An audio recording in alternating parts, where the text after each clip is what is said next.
Hi, this is Andrew, and this is Keen On, the daily now.tv chat show with some of the world's leading thinkers and writers. Hello, everybody. It is Saturday, September the 9th, 2023. I got some good news for you. We're not going to do another show on the crisis, or what some people see the crisis in the Republican Party, on Trump or DeSantis or any of that. We will do those in the future. But today we're focusing on the Democrats, who, in my view, and I've said this before on the show, I think in historical terms are actually more interesting than the Republicans, or perhaps more depressing. The headlines, of course, on the Democrats are all about these old people in California. The Californian Senator Dianne Feinstein is involved in this weird legal battle on her money. I'm not sure if she's even coherent. Meanwhile, another very, very old Democrat, Nancy Pelosi, has announced that she's going to seek House re-election, even if she's 83. This woman will probably live to 183. And the current American president, who most people seem to have forgotten, his approval ratings have dropped to 39%. There seems to be increasingly likelihood that he won't run. We won't know that, I guess, until sometime next year. It all speaks to a gerontocracy within the Democratic Party, for better or worse, an ideological gerontocracy, a crisis of ideology, and perhaps even a crisis of organization. And where do we make sense of that? My guest today, I think, will make sense of it by going back to the presidency of a certain Bill Clinton. He is the co-author of a new book called A Fabulous Favor, A Fabulous Failure, The Clinton Presidency and the Transformation of American Capitalism. Nelson Lichtenstein teaches at Santa Barbara. He's a historian. Nelson, welcome. Congratulations on the new book. It's a fabulous failure, although, of course, it's not very fabulous, I don't think, in your mind. That title is ironic.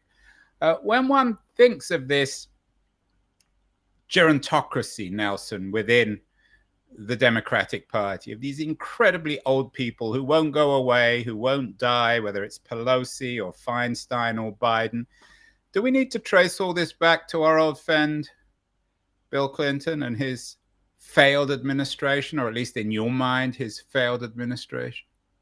Well, they were all figures during that period, that's for sure. And whether they're aging and not leaving the scene is to be blamed on Clinton, I'm not sure. I mean, we also have Bernie Sanders, who's who's on the left, and he's in the same generation and the same age.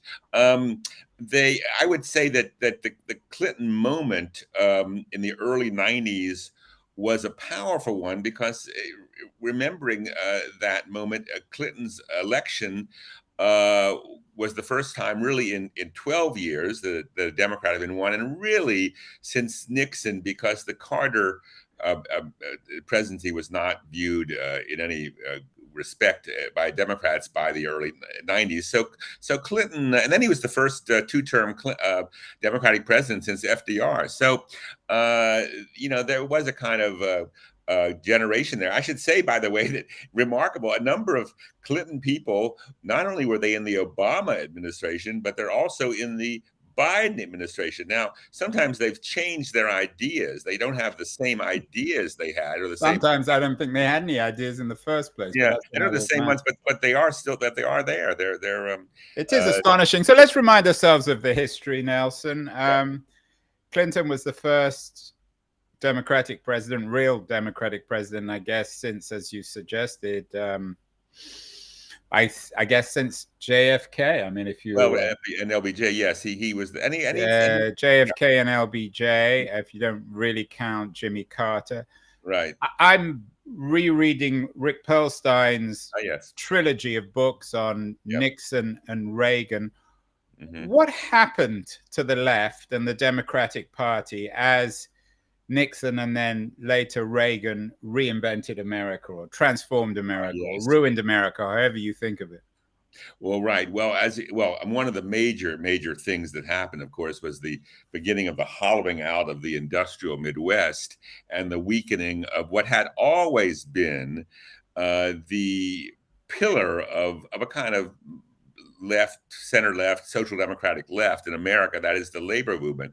And one of the unfortunate things about Clinton coming to power, I think he does come to power with ideas about reinvigorating the American economy. He has some ideas about that, but the labor movement, which is today enjoying a kind of renaissance, and many of us are kind of delighted about that.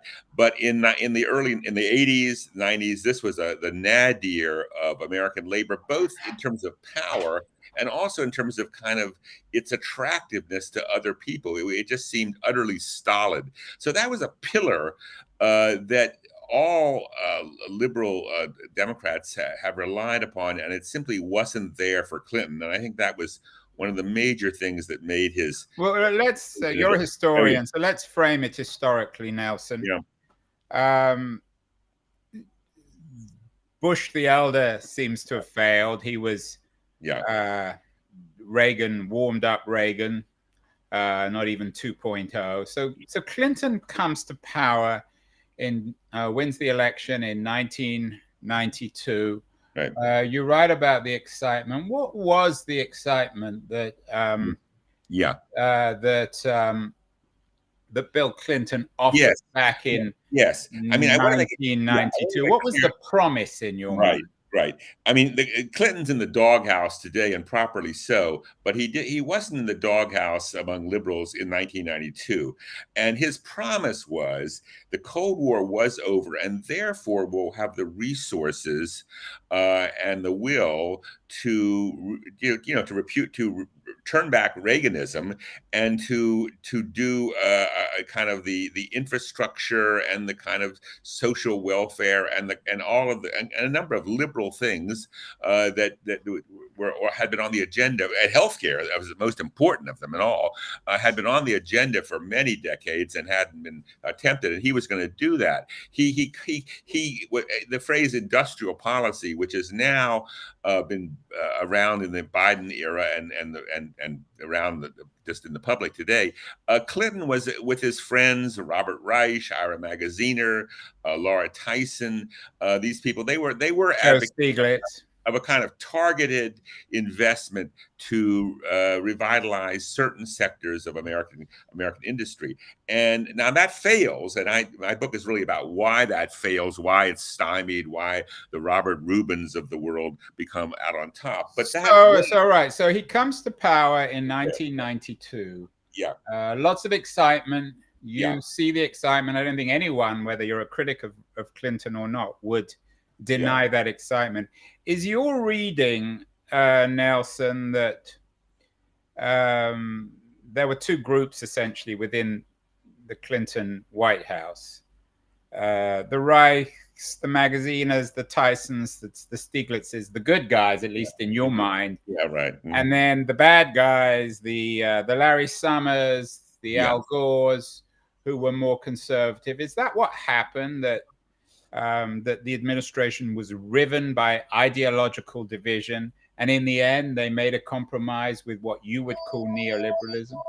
Yeah, I mean that yes, there was that element of Summers, Rubin. I think that I should say this, that obviously the victory of the Republicans in 1994 had a lot to do with it. But I would say that victory was in part a product of the sort of the blunders and the mistakes and sometimes the failures that weren't actually, I don't think, Clinton's fault, but just happened. I think that was partly the healthcare thing that gave this. What do you mean it wasn't his fault? I mean, he appointed his wife and Magaziner to write a report that was a complete cock-up, wasn't it? No, but my argument is that he created a coalition that he thought was a winning coalition in favor of healthcare. And even people, Republicans, a number of them thought it's a done deal. It's inevitable. We need this. And it was all posited in terms of how would a healthcare reform help American industry compete with the Germans and the Japanese.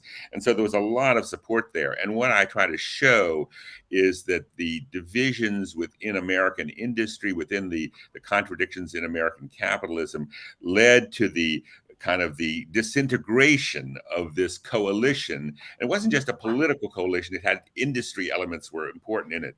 That this disintegration and division within that coalition ended up creating a kind of the healthcare plan failed.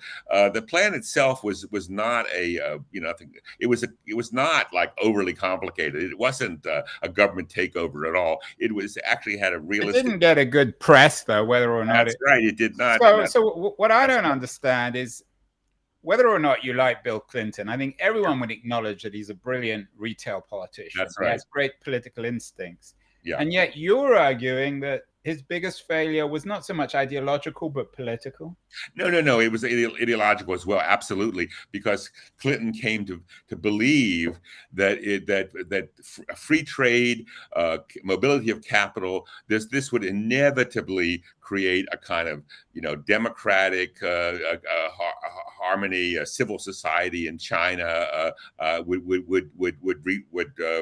reanimate American industry. No, that was purely an idiot. He came to agree with the views of Robert Rubin and Larry Summers and people of that sort. Absolutely. And I think so. There was politically as well. He was a terrible leader of the Democratic Party. He divided the Democrats repeatedly, especially on trade questions. It wasn't just NAFTA, but it was opening to China. It was various other so-called fast track issues, which gave the president the right to do these trade deals. He divided the Democrats repeatedly. Welfare reform, of course, as well. So you have to be a good party leader. I mean, he thought that some sort of bipartisan. So in your view, how would this not have been a fabulous failure? What might have happened? Give me a counter. Yes, I will. Let me say the phrase "fabulous" came not from me, but from Janet Yellen and others in the Council of Economic Advisors, who at the end of the decade in the year 2000 wrote a little book called "The Fabulous Decade," in which they touted the low unemployment and the budget surplus and the free trade that Clinton had instituted. Now, the problem with that, and there are Clintonites still today who will say, look, we had this very low unemployment. That's a huge success. The problem with that was it was all built on a kind of bubble. The stock market bubble and a kind of Silicon Valley bubble, which Clinton was unwilling to regulate. It was sort of like Wild West capitalism. And by the end of the 90s, not the beginning, the end, he went along with Rubin and Summers and Greenspan and others who were in favor of a complete deregulation of the financial system. So we ended up with one crash after another: the dot-com bust of 2001, obviously the huge bust of 2008 and 9 and 10, and then repeatedly, since then, various kind of bubbles that burst. So Clinton's fabulous moment in the late 90s was, I think, built on sand. I have to admit, I'm not entirely convinced. I was one of the entrepreneurs back in the 90s, failing, but enjoying failure. What would have been the alternative? You say that he should have regulated the dot-com boom. Yes. I mean, how would he have done that? Well, absolutely. Right now, today, one of the things that they're trying to do in the Biden administration is, in fact, to regulate Silicon Valley. But let me give you another example. But that's a slightly different. I mean, Silicon Valley in 2023 is very different from Silicon Valley in 1993. Well, sure, but I mean, but sure. Another example, but you're ignoring the question now. Go ahead. I mean, what should have happened? What would you have liked Clinton to have done in 1993? Well, here's what should have happened in the mid 90s is that the deregulation of derivatives, which would explode in 2008, there was a intense debate inside the Clinton administration whether or not these should be regulated by the Commodity Futures Trading Corporation the same way you regulate futures, and you make sure that there's not, all sorts of hanky-panky going on. And this was a big debate, and those who were in favor of regulation were defeated decisively, and we ended up with a kind of Wild West, anarchistic kind of proliferation of trillions and trillions of dollars of derivatives, which exploded. And that was one thing, and a very big thing that that definitely should have happened, and it didn't happen. And by the way, by 2008, everyone in the Clinton administration says mea culpa. They said, "Oh, we should have done this. We didn't do it." Everyone except Larry Summers, I should say, but everyone else does. So that was something very concrete. Another thing, which if you were an entrepreneur then, the deregulation of telecom was a kind of an assumption that if we just sort of let Silicon Valley take over a lot of the what had been the old legacy telecom companies, this would all end up in a kind of brave new world of efficiency and new. But what it ended up was a kind of more monopolization of and you ended up with a kind of bust in telecom in the early 2000s, which bankrupted a number of companies. So this deregulation was an ideology which ran rife in the latter part of the Clinton administration, not the beginning, but the latter part. We are talking fascinating conversation, a very important one with my guest, Nelson Lichtenstein. He's a professor of history at UC Santa Barbara, a lovely place. His new book, A Fabulous Failure, The Clinton Presidency and the Transformation of America, is an important book because it goes back, I think, to how Democrats failed one way or the other. And of course, there are different readings of this failure. We're going to take a short break now. I want to thank our sponsor, Liberties, a quarterly journal of culture and politics. I'm going to run a short ad for our generous sponsor, and then we'll be back with Nelson Lichtenstein. I want to talk more about the failures of Clinton and what we need to do now amongst progressives in terms of moving forward. So don't go away, anyone. Beyond the news, the noise, there is nuance, insight.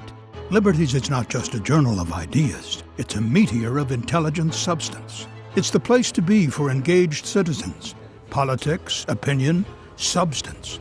Liberties is a triumph for freedom of thought. A quarterly of urgency, of cultural exploration, of intellectual delight, of immaculate prose. It's invaluable. Subscribe now or find Liberties at your favorite bookseller.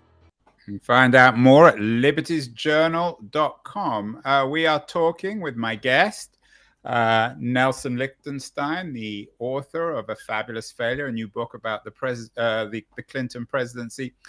Nelson, if we think about this crisis, I guess, of the left internationally, is it any coincidence that it wasn't just Clinton, it was Tony Blair in the UK and other center-left politicians in Europe and elsewhere that experienced the same kind of crisis? And as a follow-up, are there examples of parties or politicians who in the 90s did it right? Good question. Well, yes, Tony Blair, of course, was viewed as a soulmate of Bill Clinton. I should say that it was sort of worked the other way around, that the Clintonites were delighted when Blair, and he won a big victory, a kind of victory that Clinton had never won in the American Congress when he came in '97. And it's at that moment that the phrase third way becomes popular and is used. Before that, it hadn't been, but Blair had used it, and Clinton was using it to a degree, and they said, this sort of Blair would kind of legitimize the kind of compromises that frankly were quite unpopular within the Democratic Party that Clinton had been making, especially on things like welfare and crime and those kind of bills. And so they had these meetings in the UK and around Europe for these kind of centrist social democratic leaders. That's a good question about who did it right. I mean, I think that the Germans, even under Kohl, did not move in the direction of complete free trade that the U.S. did. They maintained, of course, a kind of modest social welfare state. So I mean, and Germany was a huge economy. There were also, by the way, in the East Asia, and these are not model societies for America. Some of them were authoritarian; they were not democratic. But when it came to the kind of unfettered flow of capital, which Rubin wanted, and which led to the East Asian financial crisis, and then to the implosion of Russia in 1998, 99. Some of these countries, China itself, but also Taiwan, they said no, we are not gonna get into that game, and we're gonna put controls on capital, and that turned out to be a salutary thing in terms of for their economies. They didn't have this boom and bust that went that was so prevalent in the U.S. and Great Britain and especially the U.S. So I mean, there were other policies. Joseph Stiglitz, who you mentioned earlier, was a Clinton economic advisor who was very hostile and crossed swords with Rubin and Summers, still doing it, and he had a well thought out position. It didn't carry the day, but it was certainly there.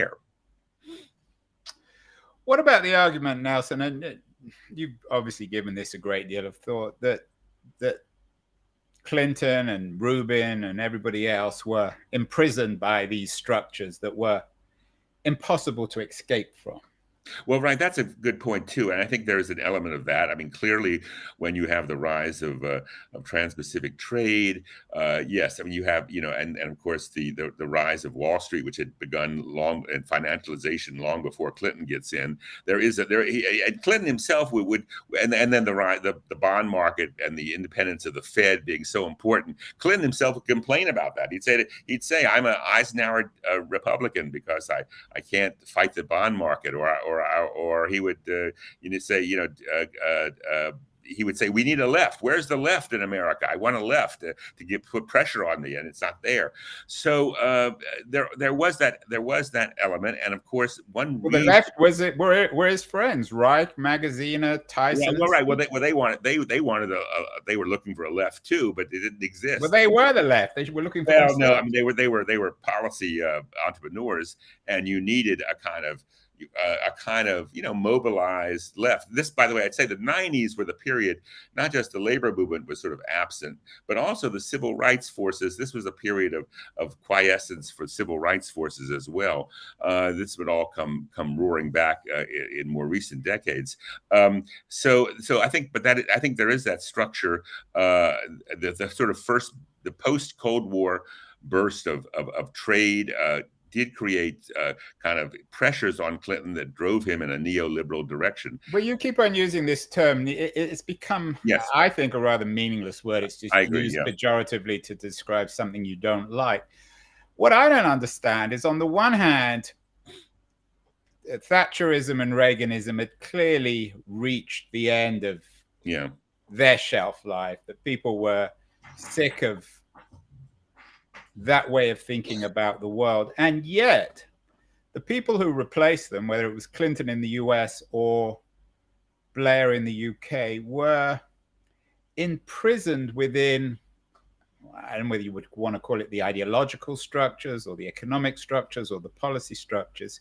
Is that true, Nelson? What happened in this transfer of power between the old right and a new quote unquote left? Why couldn't they escape the strictures of Reaganism and Thatcherism? Let me make this point.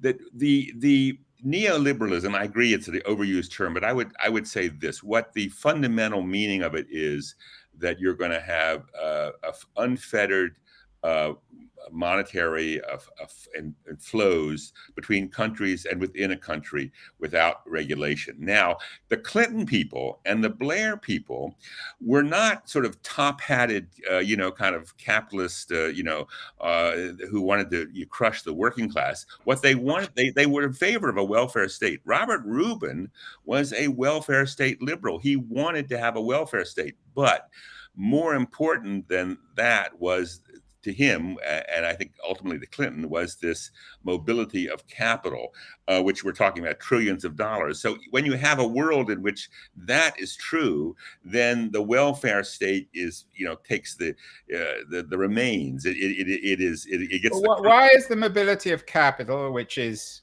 a free marketing capital, why is that so bad? What was it deprives countries of the capacity to regulate and organize their own economies, because when capital flows in and out in a nanosecond, this makes it impossible for governments to whether they raise interest rates, lower them, tax, etc. It puts constraints on that. Now, the original Bretton Woods idea was that you would, in fact, have those constraints. And that was part of the basis of kind of international Keynesianism in the immediate post-war period. But then that all wasn't that good, or isn't that good for the United States? It's bad for many poorer countries, but isn't that good for the United States in that they hold all the chips in this new system?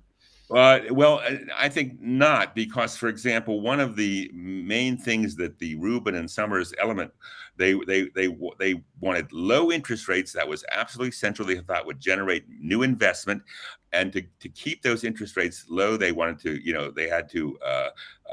The Japanese and the Chinese were going to buy American bonds, and that meant that the Rubin people, their element, they were not interested in any restraints on trade with Japan or China. And when you have low interest rates, what do you mean restraints on trade? Trying to manage the trade, for example, the kind of thing that Biden is doing today in terms of creating a mechanism for building more computer chips in America. And in the Clinton period, there was an effort to manage trade with Japan. Japan was a protectionist country in one way or another, and that meant opening Japan to American auto export. Is there an element of, and one of the interesting things about this whole debate about trade policy and monetary policy now is that whether or not one likes Donald Trump, he certainly has had an impact. It seems as if Biden is following Trump on monetary policy. Right. He has.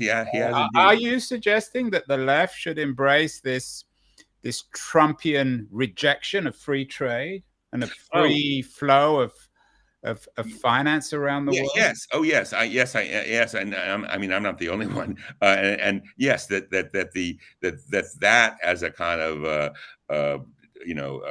principle of yes, should be rejected. That is the complete unregulated flow of finance. Yes, there should be constraints on that. And in addition, even the IMF has come to that position 10 years ago. But thinking from the American, working class or American progressivism, what's the benefits of one thing, a trade war with China today, for example, over computer chips? I'm not talking about a trade war. The principle of internationalism the heart of a progressive agenda? No, not necessarily. It certainly wasn't immediately after World War II. We had a system of political and military alliances, but for example, Europe was able to rebuild because there was not the free flow of capital in and out of Europe, not at all. The American Midwest. Let me just say one thing about what Rubin's vision. Rubin's vision was, let's have low interest rates. We will have booming California and New York, but if American industry flows abroad, that's fine, because the cars and the computers will be cheap, and we'll just move people from the industrial what they were doing to something else. That turned out to be politically and culturally disastrous, and I think Trumpism is to some degree a product of that. Are you suggesting that we can? You've mentioned Robert Rubin several times.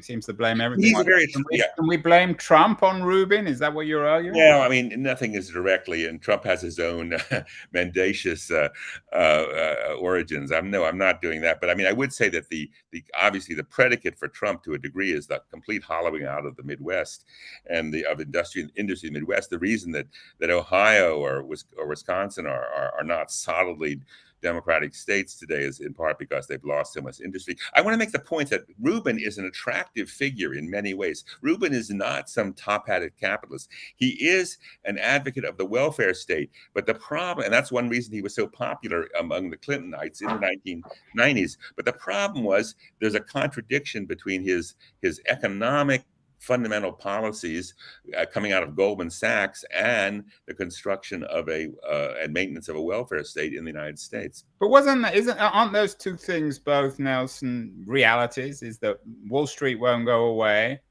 and that he had to balance the two, and we need to balance the two. Yeah, you can, through politics, begin to regulate Wall Street. We began to do that in the lee of the 2009 financial crisis. We had some regulation, and one can do more of that. And I think today the Federal Trade Commission and the antitrust division of the DOJ are doing what they should have been doing since 1890. That's when these laws were passed. Capitalism is not a system that is self-regulating. It requires intervention from outside, and that's what's happening today. And I think the Clinton period, there were moments when they understood that, but it didn't happen. But let's just go back. You brought up Silicon Valley and the dot-com boom in the 90s. Currently there's an antitrust case against Google, biggest one since the antitrust case against Microsoft in the 90s.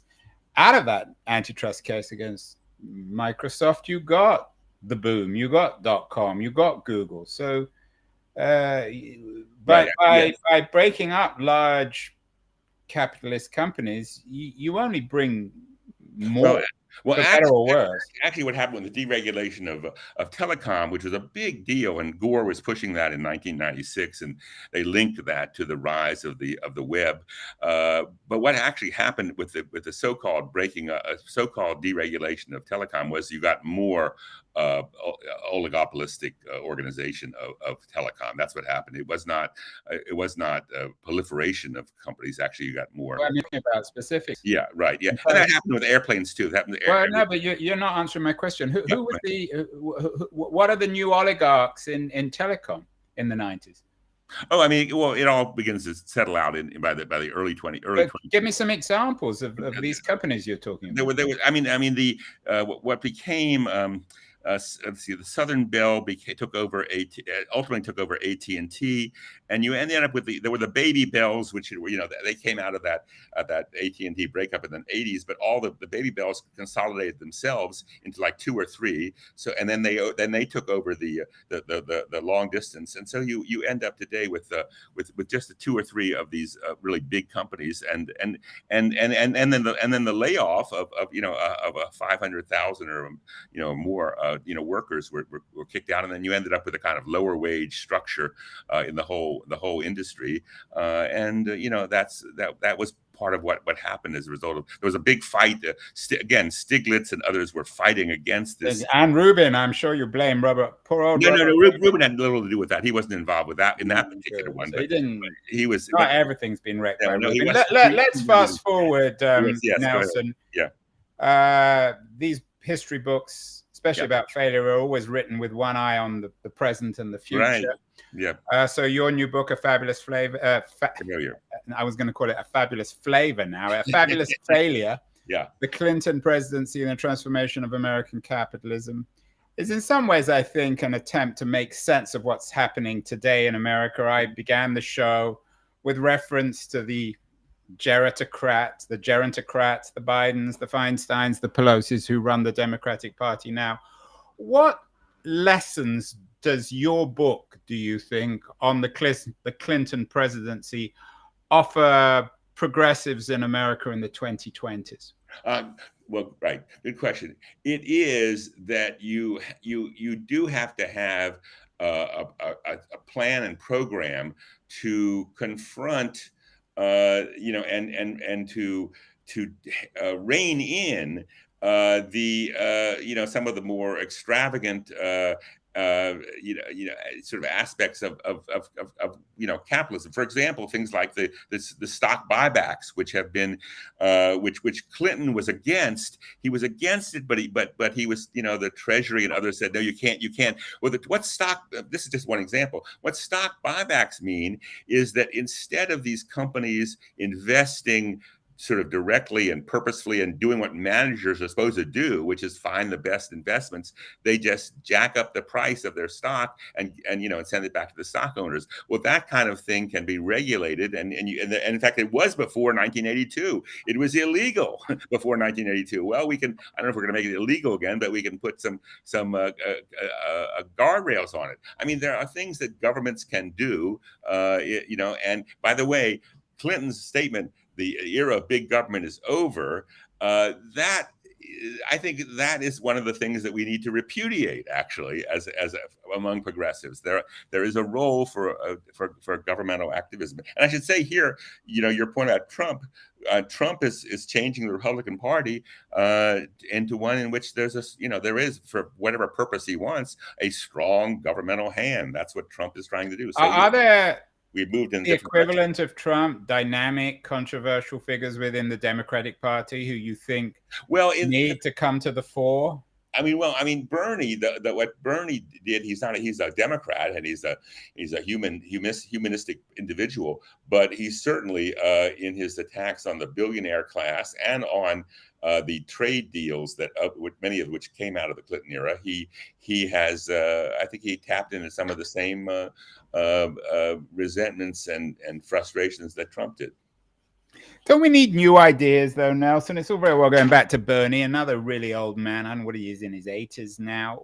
Where are the new ideas? No, let me say this about new ideas. Some new ideas are old ideas, and I think that you can go back a century and find the left has whether from the 1880s, the Progressive era, the New Deal, the 1960s.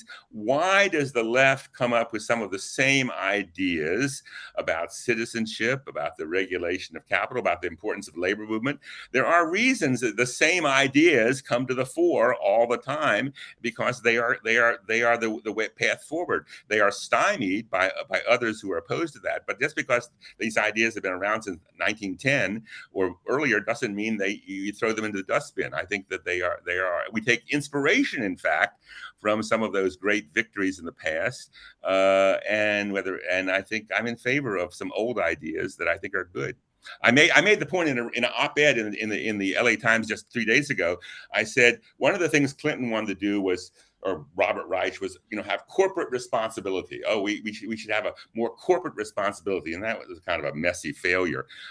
And I ended that op-ed by saying, let's replace the idea of corporate responsibility with a very old but better idea: industrial democracy. In the firm. And I adhere to that.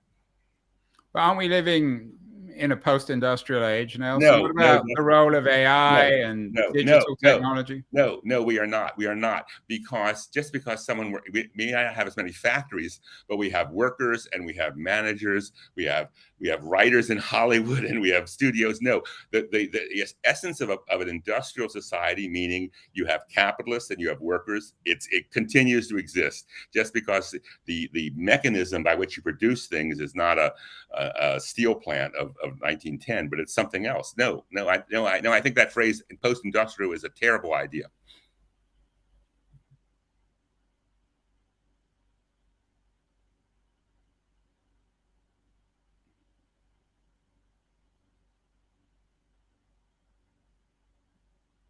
Can you hear me? Yes. Are